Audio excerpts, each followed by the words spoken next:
Hello, I'm Jacob and this is the Prepper's Bunker Outdoors.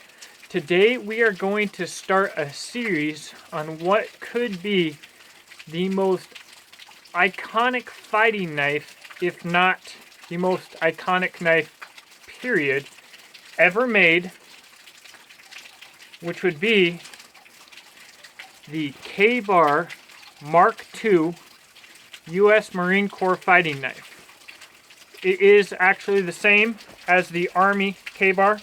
So I want to give you guys a little bit of backstory here, and it will tie into the channel as well. I served in the military in the Army as an airborne infantryman from 2009 to 2013, deployed to Logar Province, Afghanistan. And before I deployed, guess what knife I wanted? A Kabar. Now, being that I just got out of basic training, I was single, I was a kid, I had no financial responsibilities, I was going to Germany. I wanted something a little bit nicer or a little bit cooler. I had just too much money, more money than brains.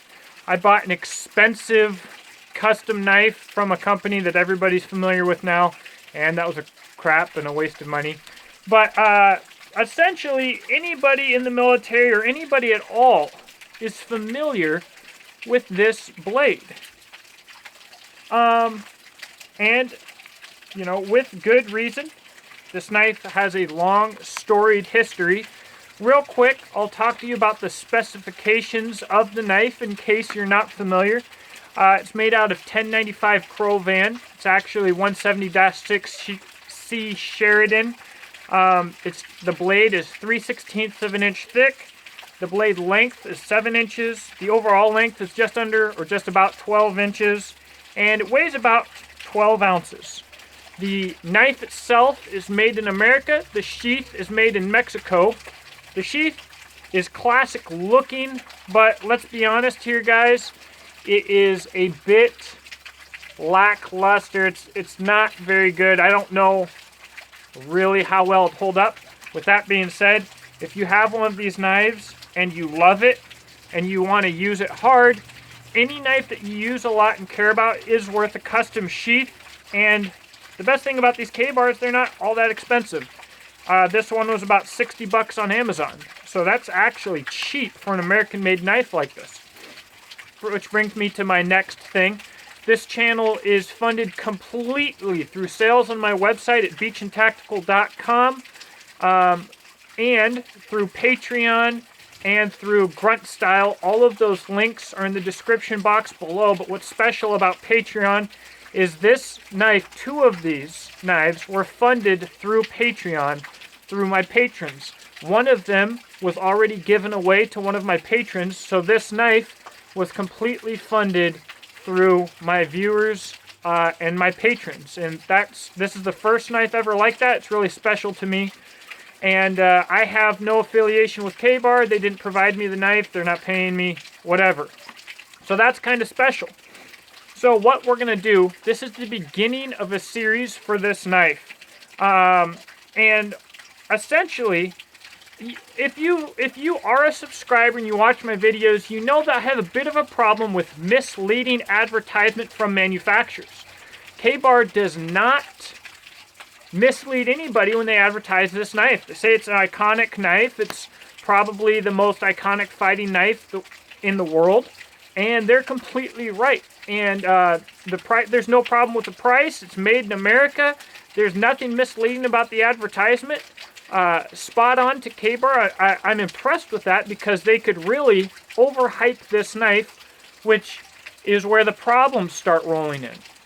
If you go to any forum online or Facebook or anything like that, and you ask a typical group of people what the best survival knife is, about 8 out of 10 of them are going to say the K-Bar is the best survival knife. What I'm going to do, today we're going to talk a bit about the history of the knife. In my next video, we're going to do some bushcraft tasks with this knife and see how it holds up as a bushcraft knife.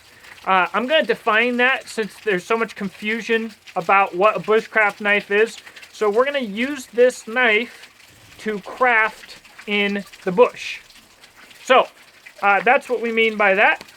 And in the third video, we are going to use this knife as a survival knife. And ultimately what we're going to see is where this knife's strengths and weaknesses are, what its limitations could be, with an ultimate goal of, if you're looking for a survival knife, should you buy this knife, or if you've already purchased this knife, to show you what its limitations are.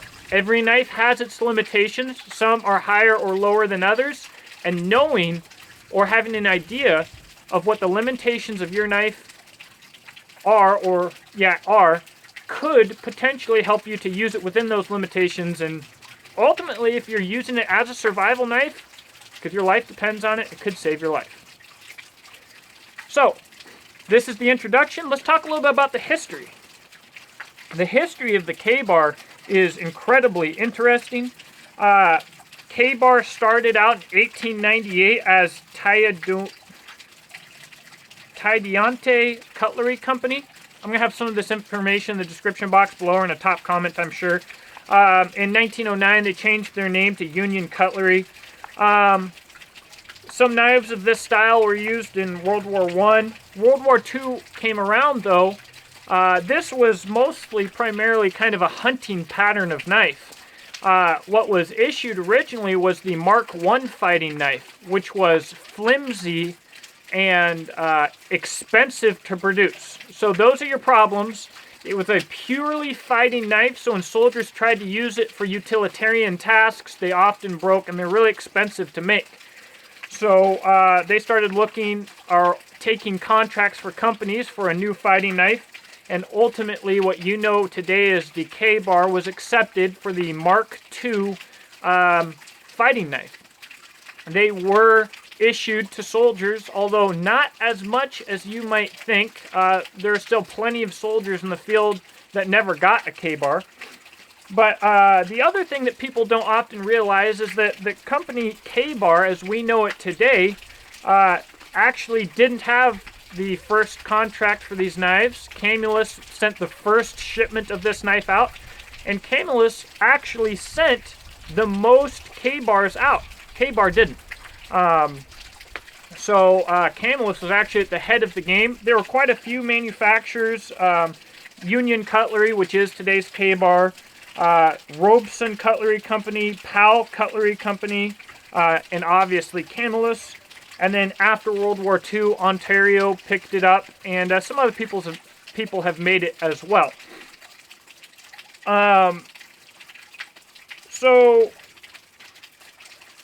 But the knives were not issued under government contract after World War II. That's what people don't understand. So up until the Korean War, soldiers were still sometimes being issued these knives from the original government production runs of knives from World War II. After that, it was contract-based, meaning that Kabar and Ontario were their own companies. They have NSN numbers, and that a supply sergeant could order them. So you'll hear so often, it's good enough for the Marines, it's good enough for me. You know, the Marines have had it for 80 years, tried, true, whatever. Soldiers, my dad was in the Marine Corps, I was in the Army. I have so many friends that were both Marine Corps and Army. I don't know a single person that was ever issued a Kabar. They can be issued depending on the platoon, company, unit, whatever the case may be. But this is not a standard issue tool. It's not. Any person I've ever known to carry one of these in the field or in combat bought it themselves.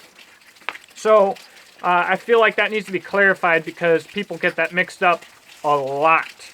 Another thing that I feel like needs to be clarified,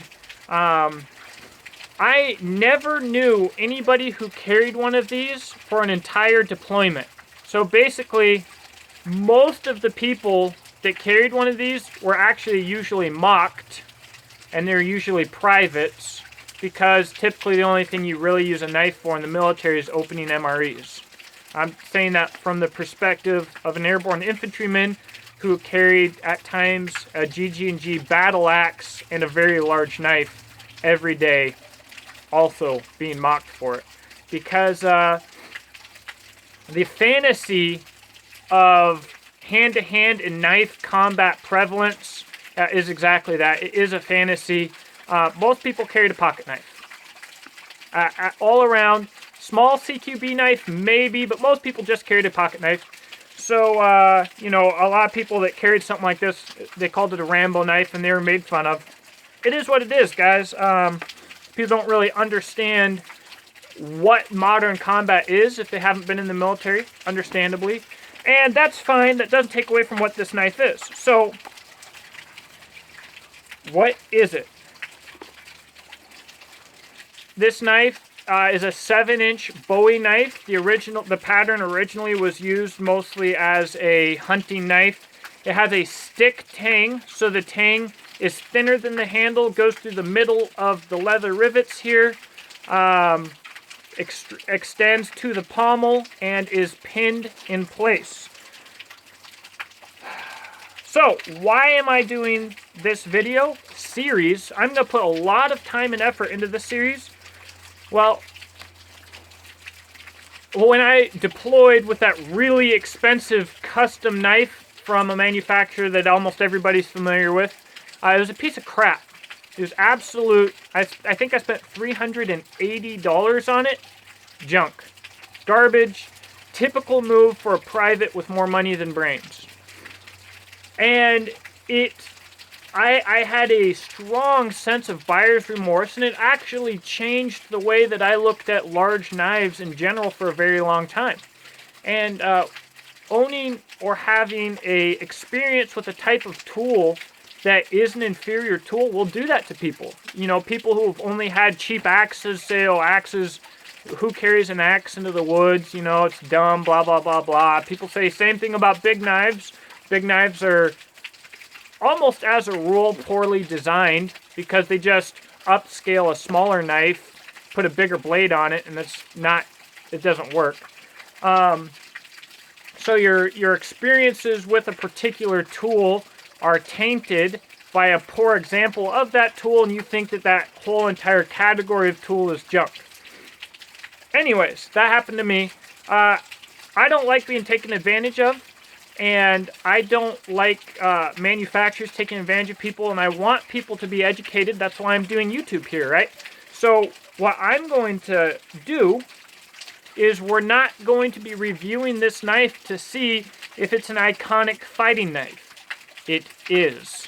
There's no question this is an iconic fighting knife, and for that task, I'm sure it does just as well today as it did in World War II.